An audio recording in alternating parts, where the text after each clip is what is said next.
Almost 300 years ago, a man named John Wesley sparked an evangelical revival that changed England and America. He kept detailed journals which were ultimately adapted into a play called The Man from Aldersgate. Our next guest, B.J. Johnston, lives in Jackson and has spent several years playing Wesley's part in the play. And we'll get a sample of it in just a minute, but first we want to get to know you a little bit. In costume, obviously. Why John Wesley? Why are you so fascinated with him that you dress as him and perform as him? Well, I went to a graduate school, a United Methodist graduate school, and had to read a lot of Wesley. And that was many years ago, but I've been fascinated by the character of Wesley ever since. And so about 4 years ago, I began to work on this play.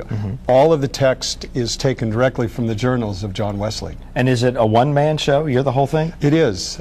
Although I interact a lot with the audience, and as a result I'm able to include them through some dramatic ways in the actual play itself. And I take it you don't have to be a Methodist to enjoy this? Not at all. I've been in many different denominations, and it's been well received everywhere I've gone. Well, tell me a little bit about, for folks who aren't familiar with John Wesley, I kind of said a little bit about him in the introduction, but what do you think is the most important thing that people need to know about him?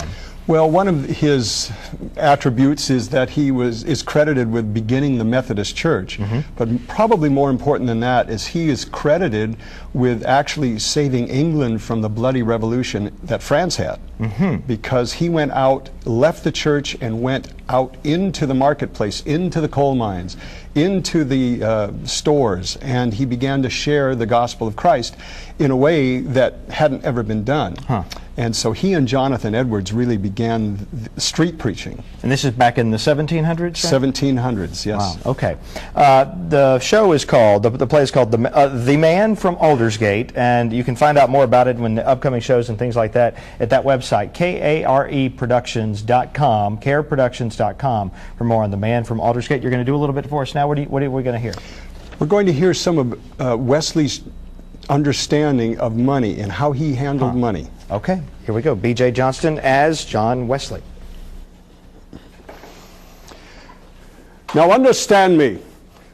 Money and I have never been the closest of friends. In fact, if the truth were known, we are scarcely passing acquaintances. I have made it a rule of my lifetime to get all I can, to economize all I can, and to give all I can. In the early days of my ministry, when I received but £30 for the year, I lived on 28 and gave away 2. The next year, when I had £60, I lived on 28 again and gave away 32. The fourth year, I still lived on 28 and gave away 92. And if when I die, I leave behind £10 for which I have no use, I would be a greater thief and robber than a highwayman. Money never stays with me. It would burn if it did. I throw it out of my hands as quickly as possible, lest it find a way into my heart. For if you do not spend your money to help others, you will surely spend it to hurt yourselves. Here's a thought before I go that has kept me on the right path for many years now. Do all the good you can, by all the means you can, in all the ways you can, in all the places you can, to all the people you can.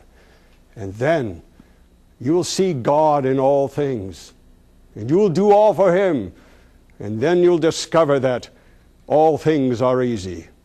God bless you. Have a good journey home. Good day.